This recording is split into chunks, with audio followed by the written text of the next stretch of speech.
बिस्मिल्लाहिर्रहमानिर्रहीम। अस्सलाम वालेकुम। Welcome to my channel.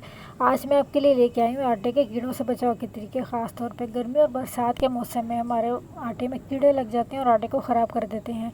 तो इससे बचाव के लिए कुछ टिप्स भी हैं, और वो ये कि जब जो लोग ख़ास तौर पे आटा चक्की से पिसवाते हैं तो वो गर्म होता है, गर्म गर्म बर्तन में किसी बाल्टी वगैरह में डालने की बजाय उसे पहले एक चारपी पे या पंखे के नीचे रख कर ठंडा कर लें और फिर उसे पेटी में या बर्तन में डालें, तो उसमें जल्दी कीड़ा नहीं लगेगा। और टिप नंबर 1 ये है कि जब आप आटे को बाल्टी में या किसी पेटी वगैरह में डालने लगे तो उसमें पहले ये नीम के पत्ते डाल लें। ये नीम के चंद पत्ते जो हैं मैंने टहनी समेत तोड़ लिए हैं, और ये इसकी कुछ शाखें तोड़ के हम इसे आटे में बीच बीच में रख देंगे।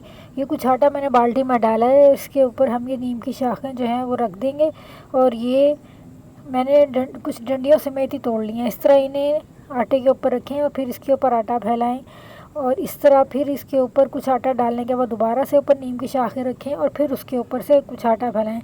इस तरह इसकी हम कुछ तय बिछा देंगे। जब आपने आटा डालना हो तो फिर इनको निकाल के रख लें और झाड़ के, और इस तरह आप इन्हें 2-3 मरतबा इस्तेमाल कर सकते हैं। जो लोग नीम की शाखें इस्तेमाल नहीं करना चाहते वो तेज़पात का भी इस्तेमाल कर सकते हैं। ये कुछ तेज़पात के पत्ते हैं, आप इन्हें भी नीम की जगह बीच बीच में आटे में डाल सकते हैं, और जब आपने आटा इस्तेमाल करना हो तो इन्हें निकाल कर फिर किसी डब्बे में डाल कर रख लें, और ये फिर से दोबारा इस्तेमाल हो जाएंगे।